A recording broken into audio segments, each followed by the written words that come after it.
திரியேறும் தீபம் நீயே என் தேகம் கண்ணீர் விட்டு கரையுதே. நிறைய பேரோட சைலண்ட் பிளேலிஸ்ட்டில் வந்து உங்களோட பாட்டு வந்து எப்போவுமே ஒழிச்சிக்கிட்டே தான் இருக்கும். ஆனால் ஊர்லலாம் சொல்லுவாங்க வந்துட்டாரியா இளையராஜா அப்படிலாம் சொல்லி நக்கல் பண்ணுவாங்க. நம்ம வந்து ப்ளஸ் டூவோட ஓடி வந்தாச்சு, எந்த வேலையும் தெரியாது, ஊரில் 3 வேளை சோறு கிடைச்சது.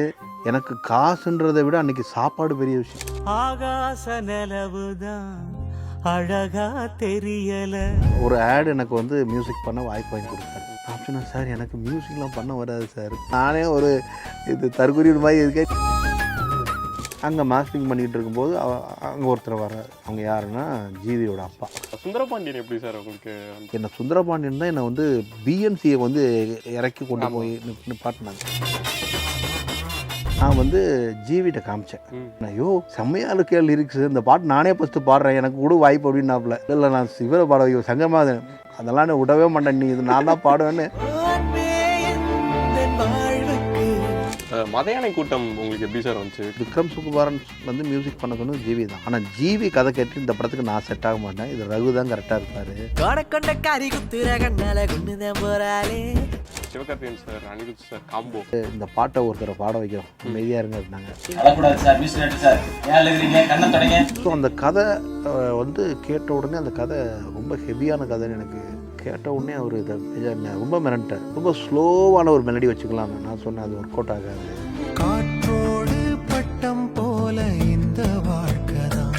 இவ்வளோ பண்ணியும் உங்களை வந்து underrated music director, underrated music director சொன்னால் கூட என்னுடைய பாடல்கள் அதுக்கு பதில் கொடுத்துக்கிட்டே இருக்கு. ஜெயச்சந்திரனின் அடடா ஆடியோ ஆஃபர் 5 முதல் 70% வரை டிஸ்கவுண்ட். ஆச்சி கொழுக்கட்டை மாவு வந்தாச்சு. ஆச்சி கொழுக்கட்டை மாவிற்கு கொழுக்கட்டை அச்சை கேட்டு வாங்குங்கள். வணக்கம் சார். வணக்கம் வணக்கம். எப்படி இருக்கீங்க சார்? நல்லா இருக்கு நல்லா இருக்கு. ஆக்சுவலாக உங்களுக்கு சோஷியல் மீடியாவில் எவ்வளோ ஃபேன்ஸ் இருக்காங்க அப்படின்னு சொல்லிட்டு உங்களுக்கு தெரியுமான்னு தெரியல. கண்டிப்பாக கண்டிப்பாக. யூடியூப்க்கு போனாலும் சரி, நீங்கள் பண்ண பல பாடல்களோட லிஸ்ட்டு வந்து எப்போவுமே ட்ரெண்டிங்கில் இருந்துக்கிட்டே இருக்கும். நிறைய பேரோட சைலண்ட் பிளேலிஸ்ட்டில் வந்து உங்களோட பாட்டு வந்து எப்போவுமே ஒழிச்சிக்கிட்டே தான் இருக்கும். ஸோ நீங்கள் அதெல்லாம் கவனிச்சிருக்கீங்களா? இல்லை, கவனிச்சுட்டு தான் இருக்கேன். நான் வந்து ஆக்சுவலாக என்னென்னா அந்த பாடல்கள்லாம் வந்துட்டு இப்போ தென்மேற்கு பருவக்காற்று வந்து 2010 அண்ட் 2012 தான் நீர்ப்பறவை, சுந்தரபாண்டியன், 13 வந்து மதையானை கூட்டம், அப்புறம் மஞ்சபை அப்படி வந்தது. ஸோ அந்த டைமில் வந்து சோஷியல் மீடியா இவ்வளோ ஆக்டிவாக இல்லை. ஆர்கூட் இருந்தது, அதெல்லாம் இருந்தது. நானும் அதில் பெருசாக ஆக்டிவாக இல்லை. பட் இப்போது அந்த 15க்கு அப்புறமா பயங்கர ஆக்டிவாக இருக்குது. ஸோ அதெல்லாம் இப்போ எனக்கு வர்றது ரொம்ப சந்தோஷமாக இருக்குது. அந்த என்னுடைய பாடல்கள்லாம் வந்து திரும்ப உயிர் பெற்று வர்ற மாதிரி இருக்குது எனக்கு வந்துட்டு. உங்களோட ஸ்கூல் டேஸ் எப்படி சார் இருந்துச்சு? நீங்கள் பள்ளி காலத்தில் மியூசிக் அப்படின்றது உங்களுக்குள்ளே கொஞ்சம் கொஞ்சமாக வந்துட்டுருக்கு. பள்ளி காலத்தில் படிக்கணும் அப்படின்றது வீட்டில் எல்லாரும் அப்பா அம்மாவும் ஆசைப்படுற ஒரு பேசிக்கான ஒரு விஷயமா இருந்துகிட்ருக்கோம். ஸோ நீங்கள் மியூசிக் டைரக்டர் ஆகலாம் அப்படின்றது அந்த ஸ்கூல் டேஸ்லேயே உங்களுக்குள்ளே வந்துட்டு? இல்லை, எனக்கு இல்லை. எனக்கு வந்து என்னென்னா சண்டே ஆயிடுச்சுன்னா எங்கள் ஊர் கிராமத்தில் ஒரு சர்ச் இருக்குது, அங்கே ஒரே ஒரு ஹார்மோனியம் இருக்குது. அன்றைக்கி சண்டேயில் வாசிக்கலாம், தொடலாம் அதை. ஸோ அன்றைக்கி வெளியே வச்சுருப்பாங்க. நாங்கள் எல்லாம் வந்து என்னென்னா புதிய ஏற்பாடு வந்துட்டு அங்கே வந்து கிறிஸ்டின் ஹிந்து அப்படிலாம் அந்த பிரிவினே கிடையாது. சண்டே அன்றைக்கி அங்கே போனால் நாங்கள்லாம் வந்து புதிய ஏற்பாடு வச்சு பாட்டு பாடுவோம். பாடி முடிஞ்சோம் அன்றைக்கி சாப்பாடு போடுவாங்க, அதுக்காக போவோம் நாங்கள்லாம். ஸோ அதனால் காலைல 8 மணிக்கெலாம் குளிச்சுட்டு போயிட்டு மோட்டரில் குளிச்சுட்டு போய் சர்ச்சுக்கு போயிடுவோம். போயிட்டு புதிய ஏற்பாட்டில் பாட்டெலாம் இருக்குது, நிறைய பாட்டு, அங்கேயும் பாட்டெலாம் நிறைய பாடுவோம். ஸோ இந்த ஆத்துமமே என் தொழுதுள்ளமே இதெல்லாம் வந்து என்ன அறியாமலே மியூசிக் அங்கே ஓப்பன் ஆகி போய்கிட்டே இருக்குது. ஆனால் பட் எனக்கு தெரியாது. நான் ஜாலியாக போவேன், அங்கே பாடுவோம். அப்புறம் அந்த ஹார்மோனியம் இருந்துச்சுன்னா சும்மா என்னத்தையா வாசிப்போம்.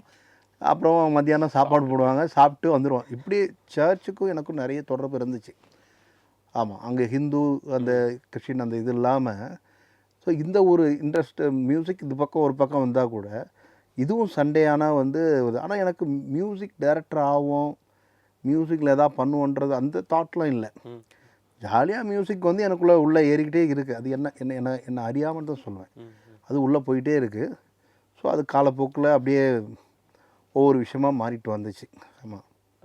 என்ன மியூசிக் டைரக்டர் ஆகலைன்னா உங்களுக்கு சின்ன வயசில் வேறு ஏதாவது ஆசை இருந்துச்சா, இல்லை அந்த ஃப்ளோ அப்படி? இல்லை, எனக்கு என்னை பொறுத்த வரைக்கும் எதுவுமே எனக்கு என்ன சொல்கிறது நான் டிசைட் பண்ணலை.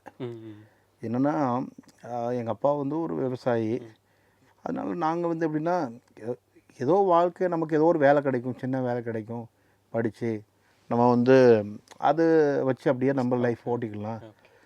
கூடி போனால் ஒரு ஒரு கனவு இருக்கும் இல்லையா, அதாவது நம்ம ஆகிறோமோ இல்லையோ ஒரு எம்பிபிஎஸ் பண்ணலாம், ஒரு டாக்டர் ஆகலாம், ஒரு இன்ஜினியர் ஆகலாம், அப்படிலாம் அந்த காலத்தில் வந்து அதெல்லாம் பெரிய பெரிய படிப்பு.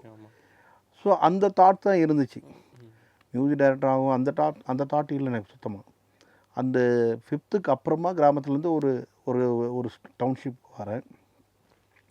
அங்கே வந்து மியூசிக் விடலை என்ன வந்துட்டு.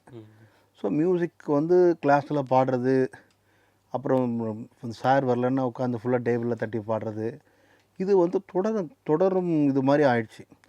ஸோ இது இப்படியே போக போக போக ஒரு கட்டத்தில் கச்சேரிக்கு போக ஆரம்பிச்சிட்டேன். ஓகே, ஸ்கூல் டேஸில் லைட் மியூசிக் போக ஆரம்பிச்சிட்டோம். ஸோ லைட் மியூசிக் போயிட்டு அங்கே நிறைய வாய்ஸஸ்லாம் ப்ராக்டிஸ் பண்ணேன்.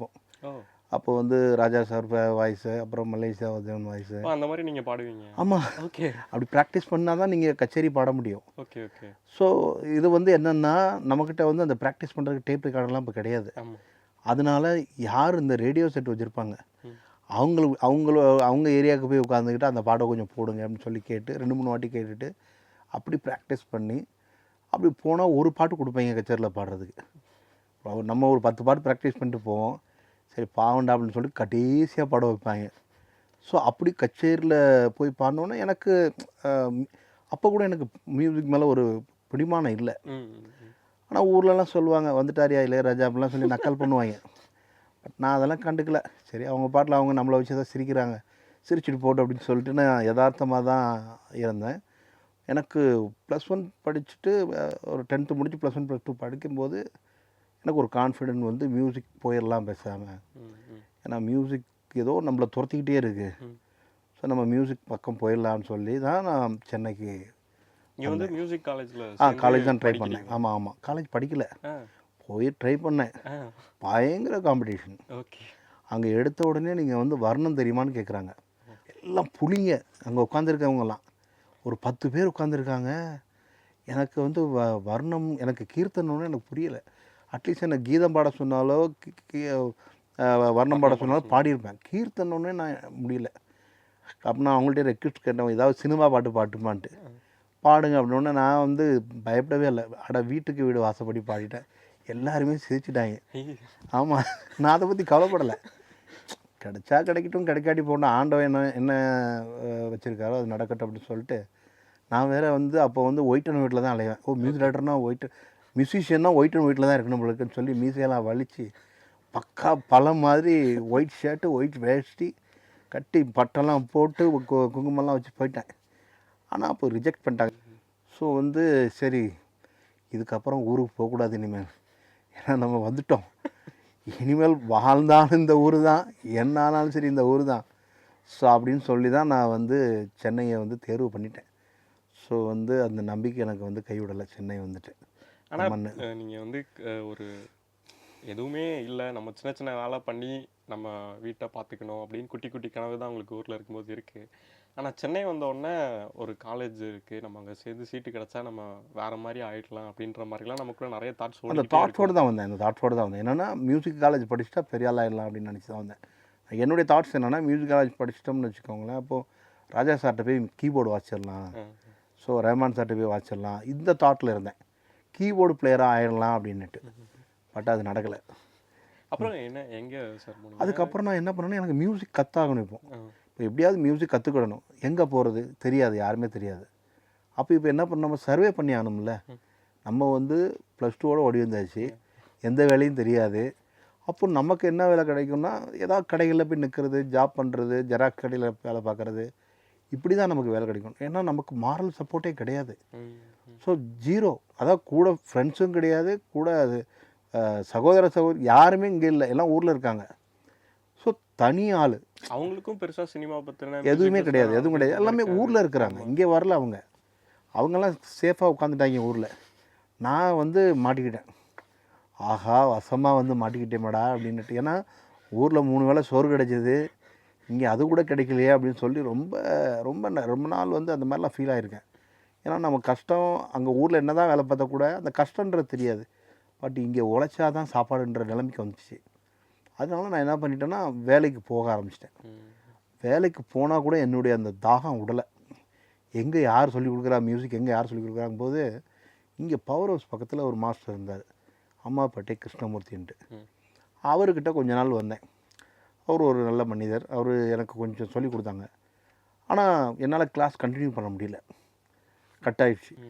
திரும்ப கொஞ்ச நாள் ஏன்னா வேலைக்கு ஓடிக்கிட்டு இருக்கேன் இல்லையா, அதனால் இது பண்ண முடியல. என்ன வேலை இந்த சைடு பார்த்துட்ருக்கீங்க? அதே மாதிரி ஜெராக்ஸ் கடை அந்த மாதிரி, அதாவது கிடைக்கிற ஆமாம் கிடைக்கிற வேலை எப்படின்னா, நமக்கு இப்போ சில 1 வருஷம் 2 வருஷம் ஒரு கடையில் வேலை செய்வோம். அதுக்கப்புறம் நமக்கு வந்து அங்கே சப்போஸ் வந்து இன்னும் கொஞ்சம் நம்ம பெட்டர்மெண்ட்டாக போகணும். இப்போ நம்ம வீடு நுங்கம்பாக்கத்துலேருந்து கோடம்பாக்கம் வரும்போது கோடம்பாக்கத்தில் தான் நம்ம வேலையை பார்ப்போம். அதுக்கு இடையில கொரியர்லாம் கூட போனேன். ஆமாம், வேறு வழி இல்லை. ஏன்னா உங்களுக்கு வாடகை கொடுத்தாகணும், சாப்பிட்டாகணும். யாரையும் நம்பி நீங்கள் வாழவே முடியாது. அப்படி நம்பினா பட்னி தான். அந்த சூழல். அப்போ நம்ம உழைச்சாதான் நடக்கும் கதை. அந்த மனநிலையில் இருக்கோம், உட்காந்துருக்கோம். இதை உழைச்சி சாப்பிட்டு வாடகை கொடுத்து அதுக்கப்புறம் தான் நீங்கள் மியூசிக் கற்றுக்க முடியும். எனக்கு வந்து எங்கள் அப்பா அம்மா வந்து பணம் அனுப்பியோ இல்லை எங்கள் அப்பா அம்மா கூட இருந்தோ எதுவுமே கிடையாது. கடவுள் மட்டும் தான் எனக்கு கூட இருந்தார். அதான் உண்மை. ஆக்சுவலாக அது ஜஸ்ட் அதை திங்க் பண்ணும்போதே நம்மளால் கிராஸ் பண்ணி வர முடியல. சாப்பாடு பட்னி ஒரு பக்கம், ஆமாம், வேலை ஒரு பக்கம், யாருமே இல்லை. இதுக்கிடையில் நம்ம மியூசிக்கில் வளர கீபோர்டு வாசிக்கணும் அப்படின்னு ஒரு பெரிய கனவு. எப்படி சார் அந்த சூழல்? அது இப்போ எனக்கு திங்க் பண்ணி பார்க்கும்போது என்னால் அதை இல்லை கண்டிப்பாக என்னாலையும் எனக்கு பயம்தான். என்னென்னா பட் எனக்கு இருந்தாலும் ஒரு வைராக்கியம்.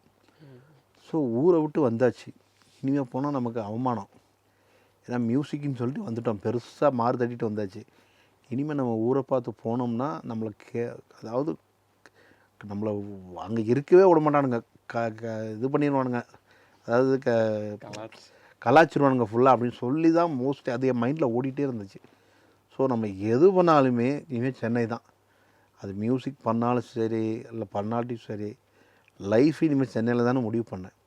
அதனாலே நான் வந்து என்னென்னா போராடிக்கிட்டே தான் இருந்தேன். ஸோ அடுத்து என்னன்னு போது அடுத்தால நெக்ஸ்ட்டு வந்து இன்னொரு மாஸ்டர்கிட்ட போனேன். அதுக்கப்புறமா வெஸ்டர்ன் வந்து கற்றுக்கலாம், பியானோ கற்றுக்கலான்ட்டு அகஸ்டின் பால் அப்படின்ட்டு எக்மோரில் இருந்தாங்க. அவர்கிட்ட ஒரு 5th கிரேட் வரைக்கும் பண்ணேன் தியரி. இது ப்ராக்டிக்கல் ஒரு 2 கிரேடு 3 கிரேடே பண்ணேன். ப்ராக்டிக்கல் வந்து எல்லாமே பண்ண முடியல என்னால். ஏன்னா உங்களுக்கு மியூசிக் வந்து ஃபுல்லாக சப்போர்ட் பண்ணோம். நீங்கள் மியூசிக்கில் ஃபுல்லாக இருக்கணும்னா மாரல் சப்போர்ட் இல்லைன்னா ஒன்றும் நடக்காது. நான் இங்கே வந்த பிறகு தான் தெரிஞ்சுட்டேன் அதை. ஓகே, நம்ம மியூசிக் கற்றுக்கணும், மியூசிக்கை நம்ம டெவலப் பண்ணணும்னா நமக்கு பின்னாடி யாராவது ஒருத்தர் ஒரு சக்தி வந்து நம்மளை வந்து அவங்களுக்கு நம்மளுடைய அத்தனை நம்ம உழைக்காத ஃபுல்லாக அவங்க உழைக்கணும், உழைச்சா தான் நடக்கும். ஆனால் அதுக்கட்டியில் நான் கச்சேரி போனேன். நிறைய கச்சேரி வந்து இங்கே வந்து பாடினேன் சென்னையில் வந்து. அப்போது போகும்போது கச்சேரியும் போயிட்டு இருக்கும்போது ஒரு அன்றைக்கி வந்து போனோம்னா ஒரு 200 300லாம் கிடைக்கும். அது எனக்கு கொஞ்சம் சப்போர்ட்டாக இருந்தது. கச்சேரி எனக்கு கிடைக்க ஆரம்பிச்சதுக்கு அப்புறமா அந்த வேலைகள்லாம் கொஞ்சம் கொஞ்சமாக கட் பண்ண ஆரம்பிச்சிட்டேன். அதில் கான்சன்ட்ரேட் பண்ண ஆரம்பிச்சிட்டேன். ஸோ மந்த்லி அப்படின்னா ஒரு 5லேருந்து 10 கச்சேரி இருக்கும். மொத்தமாக எவ்வளோ கச்சேரி போயிருக்கீங்க சார்? அது நிறைய போயிருக்கேன். ஒரு 1000க்கு மேலே இருக்குமா சார்? அவ்வளோ இருக்காது, 500 இருக்கும். ஒரு 300லேருந்து 500க்குள்ளே இருக்கும். நிறைய கச்சேரி போயிருக்கேன், நிறைய கச்சேரியில் பாடியிருக்கேன்.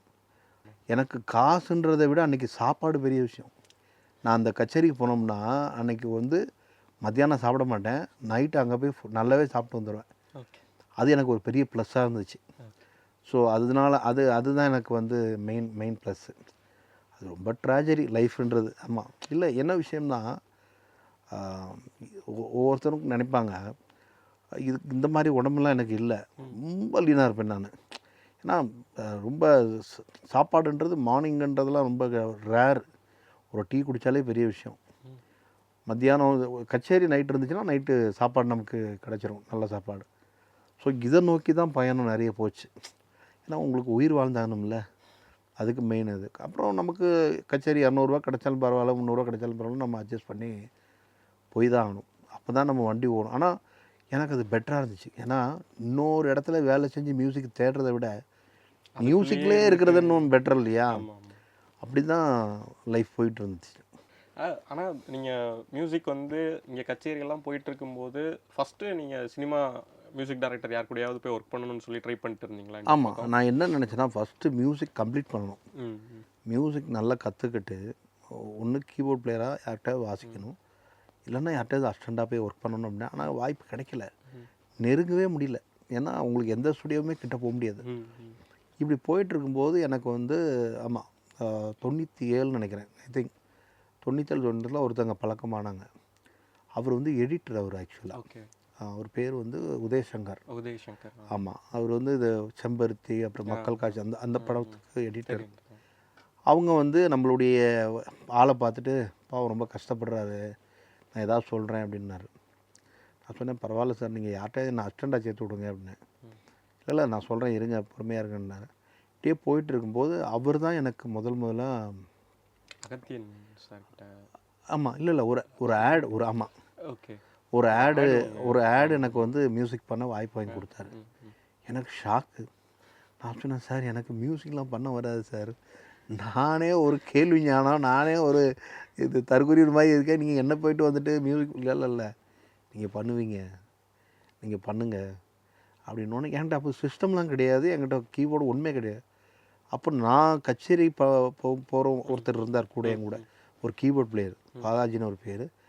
அவரு கூட போய் உட்காந்து இந்த மாதிரி எனக்கு ஒரு ஒர்க் வந்திருக்கு, நம்ம உட்காந்து ப்ரோக்ராம் பண்ணலாம் அப்படின்னு சொல்லி அவர் வந்து ஒரு ஹோட்டலில் தங்கியிருந்தார் அந்த டைரக்டர்.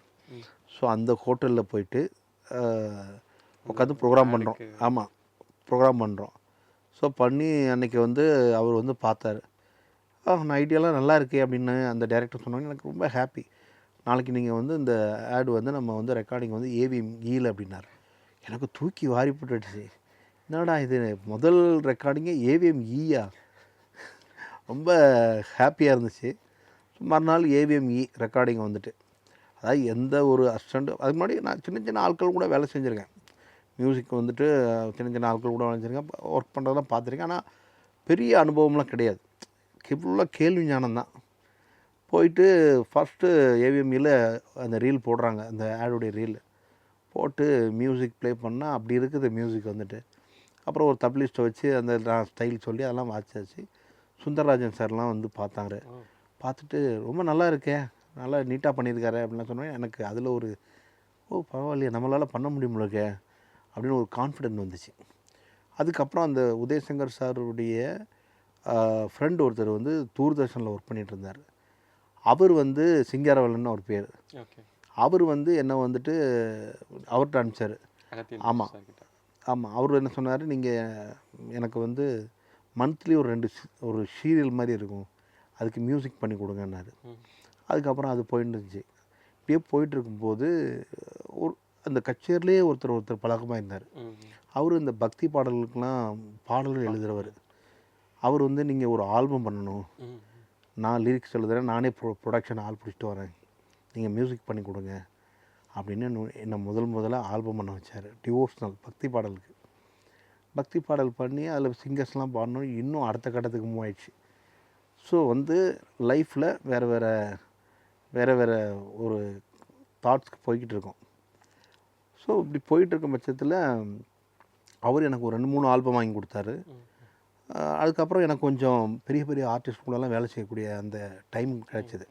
அதாவது எஸ்பிவி சார் கூட, ஜானகியம்மா கூட, அதுக்கப்புறமா வந்து அந்த டைமில் யாரெல்லாம் பெரிய ஆள் இருக்காங்களோ அவங்களோட வேலை செய்கிறேன். ஆல்பம் சாங்ஸ்க்காக எல்லாமே டிவோஷனல் பக்தி பாடல்கள் தான் அது. ஸோ அதுக்கு மியூசிக் பண்ணிக்கிட்டு இருக்கேன் எல்லாமே வந்துட்டு. இப்படி போயிட்டுருக்க காலகட்டங்களில் வந்து ஒரு பக்தி பாடலில் வந்து மியூசிக் பண்ணுறேன். அந்த பக்தி பாடல் வந்து மாஸ்டரிங் பண்ணணும். அதாவது எஸ்பிபி சார், அப்புறம் நித்யஸ்ரீ மேடம், அதுக்கப்புறமா வந்து ஒரு 3-4 சிங்கர் பெரிய சிங்கர் பாடியிருக்காங்க. அந்த மாஸ்டரிங்காக நான் எங்கே வரேன், டி நகர் வரோம். ஒருத்தர் வீட்டுக்கு என்னை கூப்பிட்டு போகிறாரு ஒருத்தர். அங்கே மாஸ்டரிங் பண்ணிக்கிட்டு இருக்கும்போது அங்கே ஒருத்தர் வர்றாரு. அவங்க யாருன்னா ஜிவியோட அப்பா. அவர் வந்துட்டு நீங்கள் என்ன பண்ணிகிட்ருக்கீங்கன்னு, அந்த மாதிரி டிவோஷன்லாம் பண்ணிக்கிட்டு இருக்கேன். அப்படியா, சரி ஜிவி கூட வந்துட்டு இப்போ கற்றுக்கிட்டு இருக்கான், கீபோர்டு கற்றுக்கிட்டு இருக்காப்புல, நீங்கள் அவனை வந்து டிவோஷனல்லாம் வாசிக்க வைங்க அப்படின்னு சொன்னார். இல்லை கண்டிப்பாக நான் சொல்கிறேன். அவங்க அப்பா தான் எனக்கு முதல்ல ஃப்ரெண்ட் ஆனார். ஸோ நான் ஃபஸ்ட் டைம் பார்த்துட்டு நான் வந்துட்டேன். அதுக்கப்புறம் நான் போகலை, மறந்துட்டேன். அதுக்கப்புறம் நான் இங்கே ஒர்க்கு இப்படிலாம் போயிட்டு இருக்கும்போது அதுக்கப்புறம் திரும்ப 2001 திரும்ப போனேன். அப்போ ஒரு ஜிவிஎம் கூட வந்து அவ்வளோவா பேச மாட்டார், சொல்ல மாட்டார், வருவார் போவார். ரொம்ப சின்ன ஒரு 7ஆம் கிளாஸ் படிச்சுட்டு இருக்கார். ஸோ ஸோ நான் வந்து இந்த மாதிரி இவர் அவங்க அப்பா சொன்னார், இவர் வந்து இந்த மாதிரி டிவோர்ஸ்லாம் பண்ணிகிட்ருக்காரு, இவரோட சேர்ந்து ஒர்க் பண்ணணும்னு. எனக்கே அனுபவம் கிடையாது, இதில் நான் எங்கே சொல்லிக் கொடுக்கறது, இப்படி நான் நினச்சிக்கிறேன். அப்படியே போயிட்டுருக்கு. ஸோ இப்படி தான் வந்து லைஃப் இப்போ இப்படி போயிட்டுருக்க பட்சத்தில் வந்து நிறைய சின்ன சின்ன ஒர்க்லாம் கிடச்சி ஒர்க் பண்ணிகிட்டு இருந்தேன். அதாவது இந்த திரும்ப சீரியல்ஸு, ஷார்ட் ஃபிலிமு, ஆட்ஸு இதெல்லாம் ஒர்க் பண்ணிகிட்டு இருக்கும்போது சில படங்கள் சின்ன சின்ன படம் கமிட் ஆச்சு. அதெல்லாம் எல்லாமே நின்று போச்சு. இதில் கொஞ்சம் மனம் அழுத்தம் இருந்துச்சு, என்னடா ஒன்றுமே நடக்கலையே அப்படின்னுட்டு.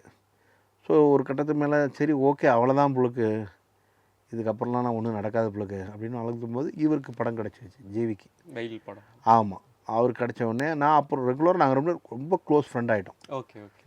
ஆமாம், க்ளோஸ் ஃப்ரெண்ட் ஆனோடனே அவர் நீ ஒர்க் பண்ண என் கூட வந்து அசிஸ்டண்ட்டாக ஒர்க் பண்ணேன் அப்படின்னார். சரி நான் அந்த ஒரு படம் பண்ணி வந்து வேலை செய்கிறேன் அப்படின்னு சொல்லி அவர்கிட்ட வெயில் ஒர்க் பண்ணேன். அப்படி ஒர்க் பண்ண போய் கிட்டத்தட்ட ஒரு 45 படம் அவர் கூட ஒர்க் பண்ணேன். அதில் எனக்கு நல்ல எக்ஸ்பீரியன்ஸ் கிடச்சிது. அதாவது ஒன்றுமே தெரியாத ஒரு ஆள், கேள்வி ஞானத்தில் இருந்த ஒரு ஆள், அவர் கூட வேலை செய்ய ஆரம்பித்த உடனே நல்ல அனுபவம் எனக்கு கிடச்சிது. மியூசிக்காக இருக்கட்டும், பேக்ரவுண்ட் ஸ்கோராக இருக்கட்டும். ஸோ அவரோட சேர்ந்து பணியாற்றும் போது நிறைய விஷயங்கள் அவர் வந்து புது புது விஷயங்கள் பண்ணுவார். ஸோ அது எனக்கு ஒரு எக்ஸ்பெரிமெண்டலாக இருந்துச்சு.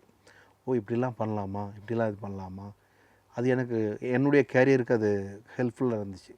இப்போ இந்த படங்கள்லாம் நான் ஒர்க் பண்ணிட்டு இருந்தோடனே அவரே சொன்னார், நீ வெளியே போய் ட்ரை பண்ணுப்பா, ஏதாவது படம் முயற்சி பண்ணு, கண்டிப்பாக கிடைக்கும் அப்படின்னாரு. நான் வந்து எனக்கு பெருசாக கான்ஃபிடென்ட்டுன்றது இருக்குது, ஆனால் எப்படி எந்த நம்பிக்கையில் நமக்கு படம் கொடுப்பாங்கன்ற அந்த கொஸ்டின் மார்க் எனக்கு இருந்துக்கிட்டே இருக்குது. ஸோ நான் இப்போ வந்து ஒரு 2008க்கு அப்புறமா சரி பாப்பா நான் ட்ரை பண்ண சொல்லி நான் வெளியே வந்துட்டேன். வந்து நான் ஒரு 6 மாதமாக 1 வருஷமாக ட்ரை பண்ணுறேன். ட்ரை பண்ணும்போது எதுவுமே இது இல்லை. சரி அப்புறம் ஒரு சின்ன படம் அதே மாதிரி ஓப்பன் ஆகி திரும்ப அதுவும் நின்று போச்சு. சரி ஓகே இது ஒர்க் பண்ணலாமா இல்லாட்டி இதை அப்படியே விட்டுறலாமா, இப்படிலாம் ஒரே அந்த டைலமாவில் இருந்தேன். ஓ மியூசிக்கே விட்டுறலாம் அப்படின்ற மாதிரியா? இல்லை மியூசிக்கே விட்டுறலான்ல. அசிஸ்டண்ட்டாகவே போய் ஆமாம் அப்படி ஒர்க் பண்ணிக்கலாமா, இல்லைன்னா வேறு மாதிரி ஏதாவது ஆல்பம்ஸ் அப்படி போயிடலாமா அப்படின்னு யோசிச்சுட்டு இருக்கும்போது தான் நான் ஒரு சும்மா கோயில் அப்படியே அங்கங்கே போயிட்டுருப்பேன். நான் ஒரு கோயிலுக்கு போயிட்டு அங்கே இருக்கும்போது எனக்கு ஒரு ஃபோன் வந்து நிறைய ஒரு 8 கால் 9 கால் மிஸ் காலில் இருக்குது காலையில். எடுத்து பார்த்தா அவர் ஒரு எடிட்டர், என் லைஃப்பில் 2 எடிட்டர் எனக்கு வந்து, அவர் பேர் காசி விஸ்வநாதன். ஓகே. அவர் எனக்கு ஃபோன் அடிச்சு, சார் எங்கே சார் இருக்கீங்க அப்படின்னாரு. சார் நான் இந்த மாதிரி ஒரு கோயிலுக்கு வந்திருக்கேன், வெளியூரில் இருக்கேன், நீங்கள் உடனே வாங்க ஒரு மேட்ரு இருக்குது அப்படின்னு சொன்னார். ஒரு விஷயம் எனக்கு ரொம்ப ஆர்வமாயிட்டேன். ஆமாம். ஸோ வந்து சென்னை வந்த உடனே அவரை போய் மீட் பண்ணேன். இந்த மாதிரி ஒரு படம் எடுத்திருக்கோம், டைரக்டர் வந்து சீனு ராமசாமின்ட்டு ஏற்கனவே படம் பண்ணவர் தான், கூடல் நகர்னு படம் பண்ணியிருக்காங்க. அவர் வந்து மியூசிக் டைரக்டர் வந்து தேடிட்டு இருக்காரு அப்படின்னு இவர் சொன்னார். அப்புறம் என் ஃப்ரெண்டு கேமராமேன் செலியன், அவரும் வந்து என் பேரை வந்து அந்த டைரக்டர்கிட்ட ரெஃபர் பண்ணியிருக்காரு. எனக்கு தெரிஞ்சவர் தான், நிறைய டியூன்லாம் போட்டு வச்சுருக்காரு, நீ வாய்ப்பு கொடு சீனு அப்படின்ட்டு இருக்காரு. இவங்க 2 பேரும் சொல்கிறாங்க. நான் இன்னும் டைரக்டர் மீட் பண்ணல. டைரக்டர் வந்து இன்றைக்கி சாயங்காலம் உங்களை வர சொல்லியிருக்காருன்னா நான் சாயங்காலம் போகிறேன். யார் காசி சாரோட எடிட் ஷூட்டுக்கு. அங்கே போனால் டைரக்டர் உட்காந்துருக்காரு. நீங்கள் என்ன பண்ணியிருக்கீங்கன்னாரு. சார் இந்த மாதிரி சில ஸ்டோரியெல்லாம் பண்ணியிருக்கேன், எங்கள் போட்டு காமிங்கன்னொன்னே அதெல்லாம் போட்டு காமிச்சேன். கேட்டுட்டு நல்லா இருக்கு நான் சொல்கிறேன் அப்படின்னாரு. எனக்கு நம்பிக்கையே கிடையாது. ஏன்னா சொல்லுவாங்க, நம்மளை நம்பி வாய்ப்பு கொடுக்கணும்ல, அது அவ்வளோ சாதாரண விஷயம் கிடையாது இல்லையா. அந்த ஃபோன் லேண்ட்லைனில் வந்து நான் பேசிட்டு வந்துட்டேன். வந்து வளசரவாக்கம் தான் ஒரு ஆஃபீஸ் சார் போட்டிருந்தாங்க. உங்களை நான் மியூசிக் டேரக்டராக போகலான்னு முடிவு பண்ணிட்டேன் அப்படின்னாரு. எனக்கு நம்பிக்கையே இல்லை, என்னடா சொல்கிறாரு இவர் அப்படின்னுட்டு. ஆமாம் நீங்கள் வந்து ஒரு 2-3 நாள் கழித்து வாங்க அப்படின்னாரு. சரி சொல்லுவார், பட் அது நடக்குமா நடக்காதுன்னு தெரியாதுன்னு 3 நாள் கழித்து போனால் அட்வான்ஸ் கொடுத்துட்டாரு 25,000 வந்து நீங்கள் தான் பண்ணுறீங்கன்னு. எனக்கு ரொம்ப பயங்கரமான சந்தோஷம் அன்றைக்கி லைஃப்பில். என்ன சொல்கிறது, நான் எதுக்குமே அப்படி ஒரு சந்தோஷம் ஆனதே கிடையாது. நான் ரொம்ப நியூட்ரலாக இருக்க ஆள். அன்றைக்கி ரொம்ப சந்தோஷமாக இருந்தேன். நீங்கள் வந்து இன்னொன்று செக் வச்சார், நீங்கள் வந்து படத்தை பார்த்து தான் பாட்டு போடணுன்னாரு. அங்கே தூக்கி வாரி போட்டு அடிச்சு. ஏன்னா இதெல்லாம் பெரிய பெரிய மியூசிக் டைரக்டர் பண்ணுற வேலை. முதல் படம் வந்து ஒரு மியூசிக் டைரக்டர் பண்ண முடியுமா, அது சாதாரண விஷயமும் கிடையாது. ஏன்னா அவர் ஒரு ஏதோ ஒரு பாட்டை போட்டு அவர் ஒரு விஷுவல் எடுத்து வச்சுருப்பார், அந்த பாட்டு கூட அதில் இல்லை, விஷுவல் பிளாங்காக இருக்குது. படம் பார்த்துட்டேன், ஃபுல்லாக பார்த்துட்டு பிளாங்காக இருக்குது. எனக்கு ஒன்றுமே புரியல. நம்மளால் முடியுமா இது எப்படி அப்படின்னா, ஆனால் என்னுடைய கான்ஃபிடென்ட் விட மாட்டேங்குது. பண்ணிடலாம், என்ன தான் நடக்குன்னு பார்ப்போம் அப்படின்னு சொல்லிட்டு, சார் நான் முதல்ல அந்த லவ் சாங் பண்ணிடுறேன் சார் அப்படின்னு. சரி ஓகே பண்ணிவிட்டு வாங்க அப்படின்னாரு. மறுநாளே போனேன். அந்த டியூன் வந்துட்டு, இப்போ நான் அந்த டியூன் பண்ணியிருக்கேன் சார், பாடி காமிக்கிட்டுமான்னு. சரி பாடி காமிக்கணும்னு அந்த டேபிளில் தளர்ந்துட்டு தரி தாரே தரி ராரா தரி ராரே தாரா தரி ராரேரா தரி ராரே தாரரி ராரா தரி ராரே ராரேரா தரி ரரிராரா தரிரேரா தரிரே அப்படி பாடினோடனே இன்னொரு வாட்டி பாடுங்க அப்படின்னாரு. 2 வாட்டி கேட்டவுடனே இந்த டியூன் லாக் அப்படின்ட்டார். ஏடி கள்ளச்சு என்ன தெரியலையா? எனக்கு பயங்கர ஹாப்பி. இதுக்கு நீங்கள் ஏதாவது அரேஞ்ச்மெண்ட் ஒர்க் அவுட் பண்ணி எனக்கு கொண்டு வாங்கன்னா, அரேஞ்ச்மெண்ட் ஒர்க் அவுட் பண்ணி இன்னொரு விஷயம்னா, அந்த விஷுவலோட டெம்போவோ எதுவோ நான் வந்து பார்க்கவே இல்லை. நானாக ஒரு விஷயம் ஒரு குத்துமதிப்பாக பண்ணி கொண்டு போட்டால் கரெக்டாக சிங்க் ஆகுது டெம்போவில். ஓகே, கரெக்டாக அந்த விஷுவலோட மேட்ச் ஆகுது. இப்படி தான் எல்லா சாங்குமே கம்போஸ் பண்ணேன். அந்த பாட்டு முடிஞ்சோன்னா கள்ளிக்காட்டில் பிறந்த அந்த டியூன் பண்ணேன். அதுக்கப்புறம் ஆத்தாடிகளை அப்படி ஒவ்வொன்றா போச்சு. சுந்தரபாண்டியன் எப்படி சார் உங்களுக்கு வந்துச்சு? சுந்தரபாண்டியன் வந்து அவர் தென்மேற்கு பருவக்காட்டோட பெரிய ஃபேன். ஓ, எஸ்ஆர் பிரபாகரன். அவர் வந்து என்னென்னா அந்த கம்பெனியில் வந்து நிறைய மியூசிக் டேரக்டர் சொன்னால் கூட அவர் கடைசி வரைக்கும் போராடி என்னை வந்து அந்த படம் பண்ண வச்சார். உண்மையாகவே அவருக்கு நான் எப்போவுமே நன்றி கடன் பட்டிருக்கேன். இந்த கிரேட் அவர். இல்லை இந்த படத்துக்கு கரெக்டாக ரகுநந்தன் தான் இருப்பார். அவர் தென்மேற்கு பருவக்காட்டில் அப்படி ஒரு சோல்ஃபுல்லான சாங் போட்டிருக்காரு. அவர் தான் வந்து ஃபைட் பண்ணி என்னை அந்த படத்துக்கு எனக்கு வாய்ப்பு கொடுத்தது. என்னை சுந்தரபாண்டியன் தான் என்னை வந்து பிஎன்சியை வந்து இறக்கி கொண்டு போய் நிப்பாட்டினது. ரகுநந்தன் ஒருத்தர் இருக்கார் அப்படின்னு நான் ரீச் பண்ண வச்சது சுந்தரபாண்டியன் தான். ஆக்சுவலாக டூரிஸ்ட் ஃபேமிலி படத்தில் இந்த டிலீட்டட் சீன் ஒன்று விட்டுருந்தாங்க, நீங்கள் பார்த்தீங்கன்னு தெரியல. அதில் இந்த பாட்டை வந்து ஆமாம், கொண்டாடு மனசு, ஆமாம் ரீக்ரியேட் பண்ணுற மாதிரி இதை ஏன்டா டிலீட் பண்ணீங்க அப்படின்னு சொல்லிட்டு நிறைய பேர் ஆமாம் பண்ணிட்டு இருந்தாங்க. ஆமாம், நான் ஃபஸ்ட்டு கம்போஸ் பண்ணது அந்த படத்துக்கு வந்து நெஞ்சுக்குள்ளே ஆசை தான் ஃபஸ்ட்டு கம்போஸ் பண்ணேன். அவர் சொன்னார், அவர் கதை சூப்பராக சொல்லுவார். அதாவது எஸ்ஆர்பி வந்து என்ன சொல்லுவார்னா, நம்ம முன்னாடி நடித்து காமிப்பார். அப்படியே எனக்கு அந்த படம் வந்து 2.5 மணி நேரம் அவர் கதை சொல்லும்போது அந்த படம் 150 டேஸ்ன்னு நான் வந்து என் மனசில் அப்போவே பட்டுச்சு. பாஸ் இந்த படம் கன்ஃபார்மாக 150 நாள் தாண்டி போகலன்னு நினைக்கலங்க. 150 நாள் சீல்டும் கொடுத்தாங்க. ஸோ ஏன்னா அந்த கதை அப்படி தத்ரூபமாக இருக்கும். அதாவது ஒரு 2 கிராமத்துக்கு நடக்கிறத அழகாக அப்போ ஸ்கிரிப்ட் சொல்லும்போதே சொல்லுவார். அப்போது அந்த ஃபஸ்ட் டைமாக நான் சொன்னேன், அந்த பொண்ணு வந்து அவங்க அப்பா வந்து அந்த குங்குமம் வைக்கிறத அந்த டியூன் நான் ஃபஸ்ட்டு பண்ணுறேன்னு சொல்லி அதை தான் அவருக்கு ஃபஸ்ட்டு பாடி காமிச்சேன். ஃபஸ்ட்டு டியூனே ஓகேன்ட்டார். சும்மா போய் பாடி காமிச்சேன். அப்படி ஒரு டியூன் பண்ணியிருக்கேன், ஜஸ்ட் பல்லவியில் 2 லைன் பாடி காமிக்கணும், பாடுங்க அப்படின்னாரு அந்த ஆஃபீஸில் வச்சு. தன்னன்னான தன்னன்னான தன்னன்னான தானா தன தன்னன்னான தன்னன்னான தன்னன்னான தானா தனன்னான தானன்னான தனன்னான தானன்னா தனன்னான தானன்னான தனன்னான தானன்னா தானன்னான தானா தனதன்னான தானா தனநான தன்னன்னான ஓகேன்ற டக்குன்னு லாக் பண்ணிட்டார். அது தாமரை மழமுடைய லிரிக் வந்ததுக்கு அப்புறமா இன்னும் ரொம்ப பாட்டே வேறு வேற ஒரு மூடம் மாறிடுச்சு. ஆனால் சைந்தவி ரொம்ப சோல்ஃபுல்லாக பாடியிருப்பாங்க, ரொம்ப அழகாக பாடியிருப்பாங்க. உங்களுக்கு சுந்தரபாண்டியனுக்கு அடுத்து மதையானை கூட்டம் உங்களோட கெரியர்ல நீர்ப்பறவை. சுந்தரபாண்டியன் நீர்ப்பறவை. ஆக்சுவலாக நீர்ப்பறவையிலேயே ஒரு சூப்பரான விஷயம் ஒன்று பண்ணியிருப்பீங்க சார். இந்த பறவை ஒன்று 3 வருஷன் பண்ணியிருப்பீங்க. ஆமாம், ஒன்று வந்து சின்மயி மேம் மட்டும் சேட் வருஷன். ஆமாம், ஜிவி பிரகாஷ் லவ்.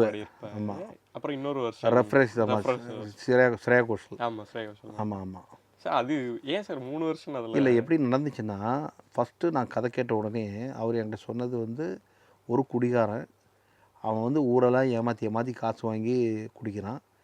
இந்த பொண்ணும் சர்ச்சுக்கு போயிட்டு இருக்கும்போது இந்த பொண்ணுகிட்டையுமே ஏமாற்றி காசு கேட்பான்.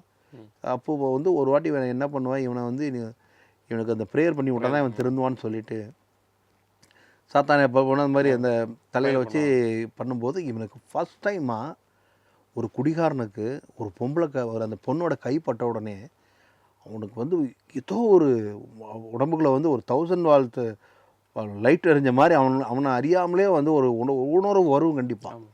அவனும் மனுஷன் தானே, அந்த மாதிரி ஒரு ஃபீல் இருக்கிறவன் தான் அப்படின்னாரு. அது நான் ரொம்ப மண்டையை போட்டு ஆக்சுவலாக யோசித்தது தான். அது என்னென்னா யூஸ்வலாக இருக்கக்கூடாது. எவ்வளோ பாடல்கள் ராஜா சார்லாம் பண்ணியிருக்காரு.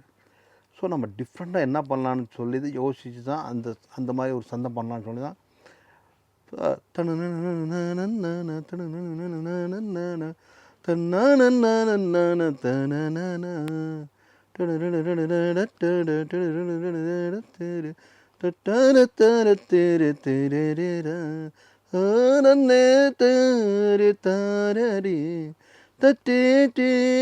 அது மேலே போகும். ஸோ வந்து அந்த ஃப்ளோவில் பண்ணிட்டேன் நான். அது சரணம்லாம் நான் வந்து பல்லவி பண்ணிட்டேன், சரணம் பண்ணலை. சும்மா ஒருத்தரோட பைக்கில் போயிட்டு இருக்கும்போது இது எப்படி பண்ணலாம் சரணம், இதுக்கு என்ன சும்மா அப்படி வரும்போதே எழுதிட்டேன். தான தான தான தான தான தனன தனன தானன தனன தனன தன்னான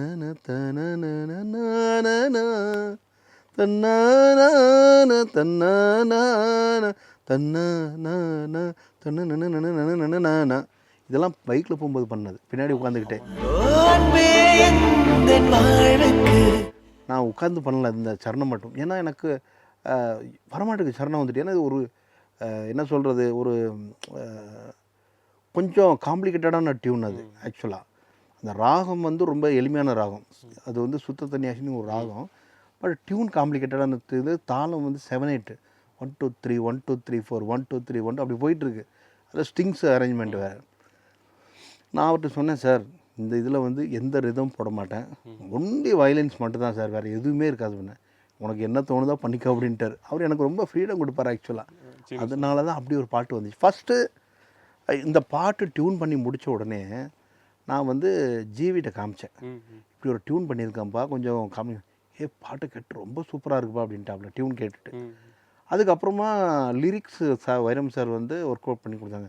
எனக்கு வந்து ஜிவிட்ட கேட்குறேன், என்னப்பா இது பரபரபர பறவை ஒன்று கரகரகர கரைங்களாக இருக்கே, மக்களுக்கு பிடிக்குமா இது அப்படின்னா. ஐயோ செம்மையாக இருக்கே லிரிக்ஸு, இந்த பாட்டு நானே ஃபஸ்ட்டு பாடுறேன், எனக்கு கூட வாய்ப்பு அப்படின்னாப்புல.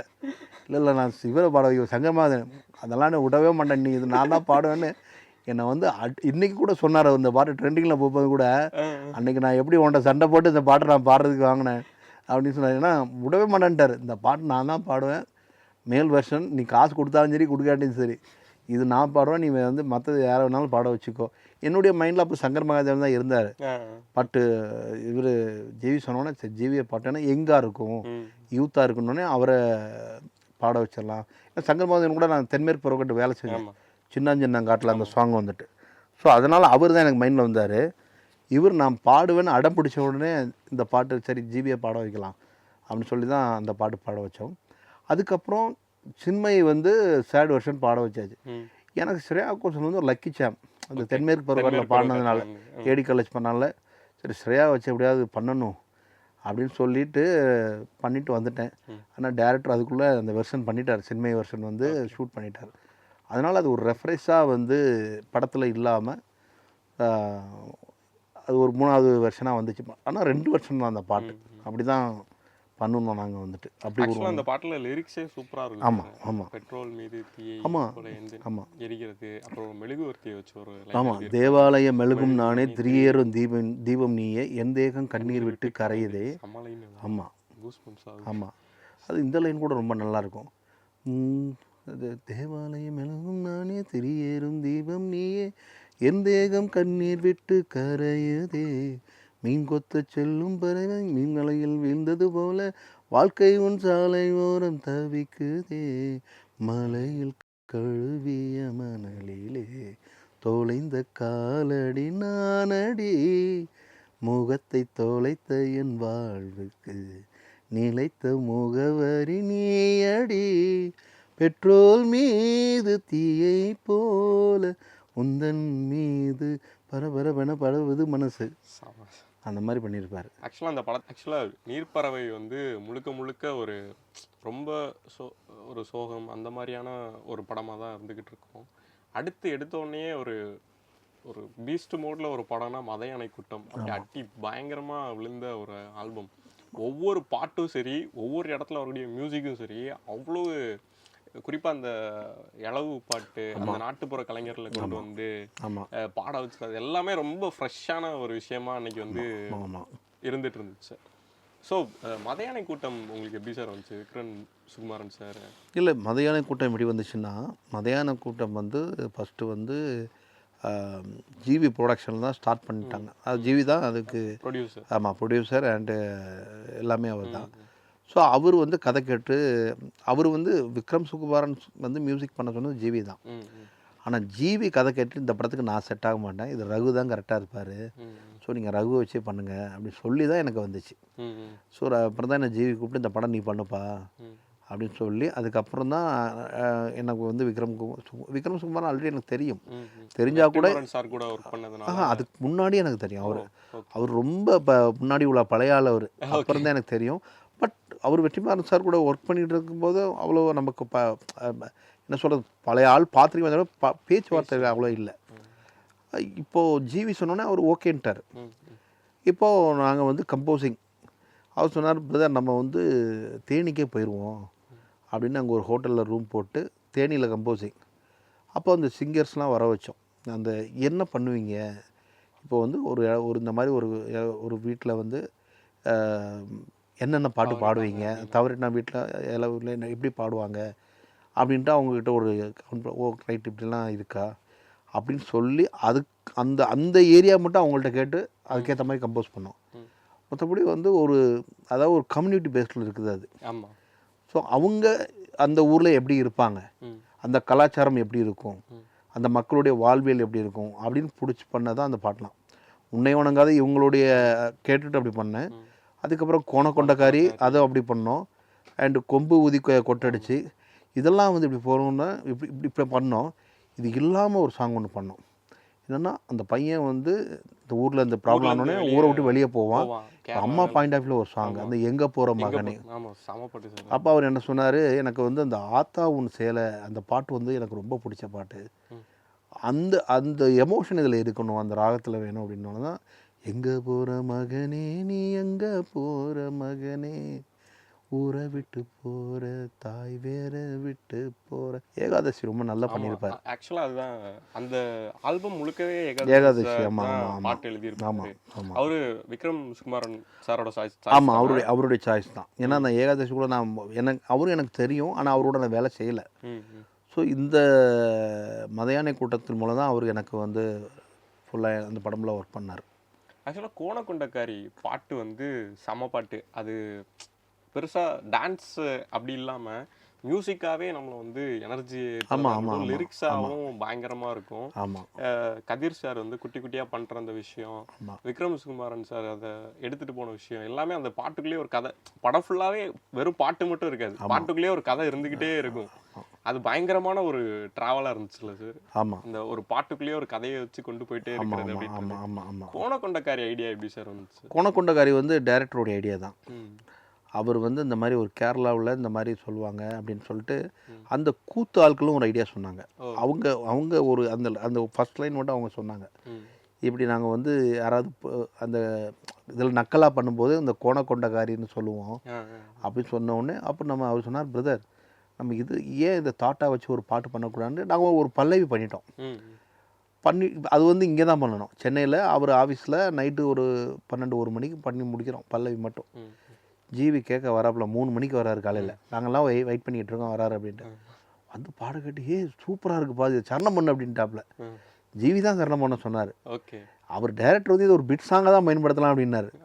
ஜிவி முடியவே முடியாது, நீ இது வந்து இன்னொரு சரணம் போட்டுரு, இதை நம்ம ஃபுல் சாங்காக நீ ரெக்கார்ட் பண்ணி கொடுத்துரு அப்படின்ட்டாப்புல. அதுக்கப்புறம் திரும்ப உட்காந்தோம் சரணம் பண்ணுறதுக்கு. உட்காந்து அப்புறம் சரணம் பண்ணி அதுக்கப்புறம் ஏன்னா ஏகாதசியும் கூட இருந்தார். பல்லவி ஜிவி வரும்போது இப்போ லிரிக்ஸோடு தான் கேட்குறாரு. சரணம் போட சொல்லி அப்புறம் அதுக்கப்புறம் சரணம் கம்போஸ் பண்ணி அதுக்கப்புறம் சரணம் எழுதி அதுக்கப்புறம் சொன்னார் நானே பாடுறேன் அப்படின்னு சொல்லிட்டு தான் அதுக்கப்புறம் அவரே அவரே ஆமாம் பாடிட்டாரு. அவர் வாய்ஸ்லேயே வந்து ரெக்கார்ட் பண்ணிடலாம் சொல்லி ஆக்சுவலாக அதுலேயுமே லிரிக்ஸ் நல்லா இருக்கும். சொலக பார்க்குறேன் இதயம் போல் தெரியுது. ஆமாம் ஆமாம் அடுப்பு தீய போல். ஆமாம் அவல் முகம் அது அந்த மாதிரிலாம் நல்லா இருக்கும். அது நல்ல ஒரு பாட்டு. ஆமாம் அவ பத்து புள்ள என்ன போல பெத்து கொடுக்கணும். உங்களோட கெரியரில் அதிகமாக ஒரு ஹீரோக்கு மியூசிக் பண்ணியிருக்கீங்கன்னா அது சசிகுமார் சாருக்கு தான் நினைக்கிறேன். ஆமாம் பேக் டு பேக் நிறைய படங்கள் ஆமாம், பண்ணி கொடி வீரனில் வந்து ஆமாம் அது ஐயோடி ஐயோ ஏன் அடி யாத்தே ஆமாம் ஆமாம் அந்த பாட்டு சார் ஸ்டில் இன்ஸ்டாகிராமில் வந்து ரூல் பண்ணிட்டு இருக்கிற ஒரு பாட்டு. அந்த பாட்டு நிறைய பேர் ஆக்சுவலாக இன்னொரு விஷயம் சார், ஜிவி பிரகாஷ் சார் பாடின பாடல்கள் எல்லாமே நீர்ப்பறவையாக இருக்கட்டும், இதெல்லாம் ஜிவி பிரகாஷ் சாரோட கம்போசிஷன் பாட்டுன்னு சொல்லி நிறைய பேர் நினச்சிட்டு இருப்பாங்க. ஆமாம் ஆமாம் நானே ரொம்ப நாள் அந்த பரபர பறவை வந்து ஜிவி பிரகாஷ் சார் பண்ண பாட்டு தான் அப்படின்ற மாதிரி நினச்சிட்டு இருந்தேன். அதுக்கப்புறமா மியூசிக் டைரக்டர் கிரெடிட்ஸ் பார்க்கும்போது தான் இல்லை இது ரகுநந்தன் சார் பண்ணியிருக்காரு அப்படின்ற மாதிரி. இப்படி ஜிவி பிரகாஷ் சார் பண்ணுறதுக்கும் நீங்கள் பண்ணுறதுக்கும் ஒரு கன்ஃபியூஷன் இருந்துகிட்டே இருக்கும். ஏன்னா அவர் உங்கள் மியூசிக்கில் ரெகுலராக பாடிட்டே இருக்காரு ஆமாம் அப்படின்னு. ஆமாம். அது என்னென்னா ஃபஸ்ட் டைமாக நான் முத்தையா சார் கூட ஒர்க் பண்ணுறேன். ஓகே. ஸோ வந்து அவர் கொஞ்சம் அந்த மியூசிக் பயங்கரமான மியூசிக் டேஸ்ட் உள்ள ஆள். ஸோ விடமாட்டார். அதாவது குட்டி குட்டி எலிமெண்ட்லாம் கூட வந்து எனக்கு இப்படி வேணும் அப்படி வேணும் கூடவே இருந்து சொல்லுவார். சம்டைம் நம்ம வந்து ஒர்க் பண்ணி நம்ம அவருக்கு MP3 அனுப்பிச்சு கேட்டு கரெக்ஷன் சொல்லிக்கிட்டே இருப்பார். சாங்கை ஆர்டர் மாற்றுவார் இப்படி பண்ணி. ஸோ ஃபஸ்ட் டைமாக அது ஐயோடி ஆத்தை தான் பண்ணோம். நான் ஃபஸ்ட்டு ஒரு ஒரு ரூப் மாதிரி போட்டு ஒரு ஐடியா பண்ணி கொடுத்தேன். அவர் பேசிக் ட்ராக்கே எனக்கு நிறைய வேரியேஷன் வேணும் சாங்கில் அப்படின்னு சொல்லி ஒவ்வொரு இந்த இடத்துல இப்படி வேணும், இந்த இடத்துல இந்த மாதிரி விஷயம் வேணும், இந்த இடத்துல பிரேக் வேணும், இந்த இடத்துல ஒரு கஞ்சிரா வேணும், இந்த இடத்துல அந்த மாதிரி நிறைய விஷயம் வந்து எனக்கு இப்படி வேணும்னு சொன்னோன்னா நான் அதுக்கப்புறம் ஃபுல்லாக பக்காவாக ஒர்க் அவுட் பண்ணி கொடுத்தா. அது மோகன்ராஜன் லிரிக்ஸ் எழுதினார். ஸோ அது டியூன் பண்ணோடனே நாங்கள் 2 பேரும் உட்காந்து டியூன் பண்ணோன்னே அவர் எழுத ஆரம்பிச்சிட்டார். அவர் எனக்கு சொன்னார் ரொம்ப லவ்லே ஒரு கேலப்பிங்கான லவ்வாக இருக்கணும். ஆமாம், ஃபோக்காக இல்லாமல் ஒரு கேலப்பிங் வேணும் அப்படின்னா தான் அந்த டியூன் வந்து போட்டோன்னே மோகன் ஐயோ அடி ஆத்தே கண்ணு காது மூக்கே கொண்டு போகிற நீதான் என் மனசு எட்டு நின்று பார்த்தேன் எங்கே வச்சேனே. ரொம்ப ஒரு யதார்த்தமான வரிகள், யதார்த்தமாக புரியணும் அப்படின்றதுல அவர் மோகன் சரி முத்தையா ஃபர்ஸ்ட் லைன் கேட்ட உடனே நம்மள பாட்டு உள்ள இழுத்து. ஆமாம் அப்படிதான் அந்த கேட்சாக இருக்கணும் அப்படின்றதுல முத்தையா சார் தெளிவாக இருப்பார். அதனால தான் அந்த பாடல் வந்து ரொம்ப எளிமையாகவும் 8ஆம் நம்பர் போல தான் கட்டாங்கட்டி என் மனசை ரொம்ப நம்ம ஈஸியாக டெய்லி பேசுகிற வார்த்தைகள் அப்படி ரொம்ப எளிமையாக வச்சுருப்பார். அப்படி தான் அந்த பாடல் ஃபுல்லாகவே இருந்துச்சு. ஐயோ அடியாத்தே. இன்னொரு சூப்பர் காம்போ சார், மாப்பிள்ளை சிங்கம் படத்தில் Sivakarthikeyan sir Anirudh sir combo. ஆமாம், அந்த காம்போ எப்படி சார் உள்ளே எடுத்துகிட்டு வந்தீங்க? அந்த காம்போ வந்து ப்ரொடியூசர் தான் கூப்பிட்டு வந்தாங்க. எனக்கே தெரியாது. நான் ஃபஸ்ட்டு அந்த வந்தார் மாப்பிள்ளை சிங்கம் அதெல்லாம் கம்போஸ் பண்ணியாச்சு. அது பண்ணிட்டோம். அப்புறம் வந்து ஒரு வாட்டி எதுவுமே தோணலை எனக்கு என்னாச்சு மாப்பிள்ளை அதெல்லாம் பண்ணியாச்சு. இப்போது லாஸ்ட்டாக ஒரு பாட்டு எதுக்கு மச்சான் காதல் வந்து அப்போ டியூன் பண்ணுறோம். யுகபாரதி சார் வந்திருக்காங்க, டியூன் போட்டேன், லிரிக் எழுதிட்டார். பாட்டு ட்ராக் பண்ணிஞ்சோடனே அவங்க ப்ரொடியூசர்ஸுங்க வந்து கேட்டாங்க ஸ்டுடியோவில் வந்து. கேட்டுட்டு இந்த பாட்டை ஒருத்தரை பாட வைக்கிறோம், அமைதியாக இருங்க அப்படின்னாங்க. சரி யாரோ பாட வைப்பாங்கன்னு நினச்சிட்டு நானும் இருந்தேன். பார்த்தா அங்கே AM studio Rahman sir studio book பண்ணி நான் உள்ள ட்ராக்ஸ்லாம் செட் பண்ணிட்டு பண்ணோம். டக்குன்னு கதை தட்டினா இவர் சிவா வந்து நிற்கிறாரு. சரி சிவா தான் பாட வைக்க போகிறோன்னு எனக்கு பாடலாம் வராது, நீங்கள் வந்து நான் என்ன பண்ணலாம் நீங்கள் ஓகே பண்ணணும் அப்படின்னு சொல்லிட்டார் அவர். சரி ஓகே ஒன்றும் பிரச்சனை இல்லை. பார்த்தா அடுத்துல சூரிய வந்து நிற்கிறாப்புல. சூரியும் இவங்க 2 பேரும் வந்து பாடுறான்னு பார்த்தா 3ஆவது கடைசியாக அனிருத் வராரு. அப்போது தெரிஞ்சிச்சு ஓகே இது வந்து வேறு மாதிரி வரப்போகுது இந்த சாங்கு அப்படின்னு சொல்லி தான் இருந்தேன். அதுக்கப்புறம் அனிருத்தும் அவர் தான் காம்பினேஷன் பாடினாங்க. இதில் சூரிய வந்து ஃபுல்லாக ஆக்டிங் பண்ணியிருப்பார். இவங்க பாட அவர் ஃபுல்லாக வந்து என்ன சொல்கிறது அவங்க குரலுக்கு ஒரு வாயை செஞ்சுருப்பார். ரொம்ப ஃபன்னாக போச்சு ஆக்சுவலாக அந்த செஷன் வந்து அந்த ரெக்கார்டிங்கே செம்ம ஃபன்னாக போச்சு. விமல் சார் வந்து இன்டர்வியூ கொடுக்குறது எல்லாமே தக் லைஃபாக தான் இருக்கும். ஆமாம்.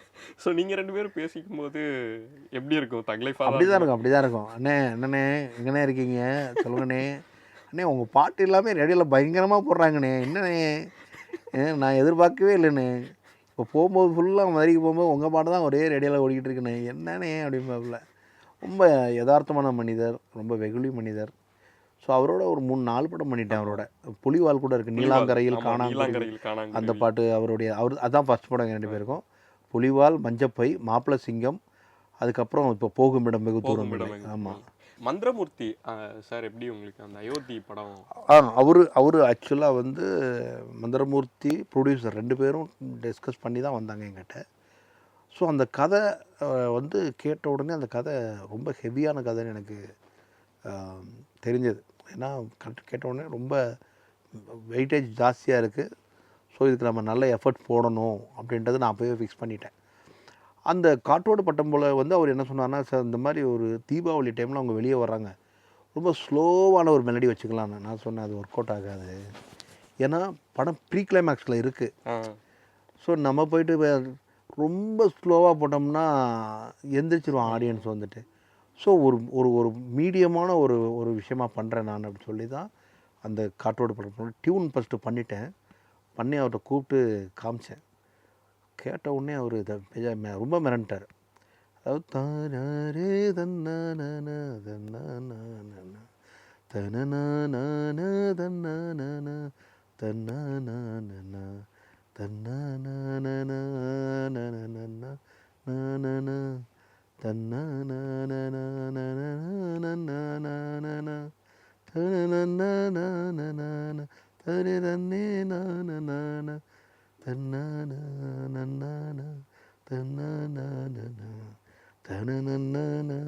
தன்னான தன்னான இது பல்லவி. சரணம்லாம் தன்னன தானன தன்னன தானன தன்னன தானன தன்னன தனனன தன்னன தானன தன்னன தானன தன்னன தன்னன தன்னன தன்னன தானன தன்னன தானன தாட தட்டடே தாட தாட இப்படி பண்ணி வச்சாச்சு. காற்றோடு பட்டம் போல. இப்போ இது நல்ல லிரிக்ஸ் வரணும். ஏன்னா இது ஒரு பெரிய கவிஞர்கள் தான் வேணும். அவர் புதுசாக ஒரு ஆளை கூட்டு வர்றாரு. எனக்கு ஒன்றுமே புரியல. சாரதின்னு ஒரு புது ரைட்டர், அவர் ஏதோ ஒரு படத்தில் எழுதியிருக்குன்னு சொன்னார். இருந்தாலும் இவ்வளோ பெரிய டியூனு இது ஏன்னா அந்த அந்த அந்த படத்தில் அவர் எஸ்வால் சர்மா இது வரைக்கும் பொண்டாட்டி பிள்ளைகளும் மதிக்காத ஒரு மனுஷன் இங்கே தான் மாறுறான். எவ்வளோ வெயிட்டான இடம் அது வந்துட்டு லிரிக்ஸ் எப்படி வரணும் எனக்கு இருந்தாலும் டவுட்டு தான். ஆனால் டைரக்டர் விடலை. 1 மாதம் அவரை எழுத வச்சார். இவ்வளோ பேப்பர் இருக்கும், எழுதி எழுதி எழுதி எழுதி நாங்கள் செலக்ட் பண்ணி அதுக்கப்புறமா அதை எடுத்து நாங்கள் ஃபிக்ஸ் பண்ணி பாடணும். பாடணுன்னு பாட்டு இந்த ஃபஸ்ட் லைனே காற்றோடு பட்டம் போல இந்த வாழ்க்கை அங்கேயே முடிஞ்சது. பாட்டு ஹிட்டுன்னு அப்போவே தெரிஞ்சிச்சு. அப்புறம் சரணமும் பக்கத்தில் வாழும்போது உன்னருமை தெரியலை, உன்னருமை தெரியும் போது பக்கம் நீ இல்லை, முடிஞ்சதில்ல பாட்டு ஹிட்டு தான் அப்படின்றது அப்போவே ஃபிக்ஸ் ஆகி போச்சு. பண்ணதுக்கப்புறம் அவர் சொல்லிட்டார், இது வந்து பிரதீப் பாடினா தான் நல்லாயிருக்கும். பிரதீப்புக்காக 1 மாதம் வெயிட் பண்ணோம். ஸோ 1 மந்த் வெயிட் பண்ணது வீண் போகலை. ஸோ அதுக்கப்புறம் இன்னொரு வெர்ஷன் வேணும் அப்படின்னாரு. கிளைமேக்ஸில் வந்து அவர் வந்து சாங் போட்டே ஆகணும் ஐயா அப்படின்னு சொன்னார். நான் ரீரெக்கார்டிங் வர சூப்பராக இருந்துச்சு. ரீரெக்கார்டிங் இல்லையா, ரீரெக்கார்டிங் தாங்காது, அது சாங் போட அப்போ இன்னொரு டியூன் இல்லை வேணாம், இந்த டியூனே அவர் திருந்திட்டார். லிரிக்ஸ் மட்டும் மாற்றினோன்னே சாரதியை வச்சே திரும்ப புழிஞ்சார். ஆமாம், நல்லவர்கள் கூடும்போதுன்ட்டு அது சாய் விக்னேஷ் அப்போ வந்து கொஞ்சம் காந்தாரில் பாடி பெருசாக ஹிட்டாக இருந்தார்.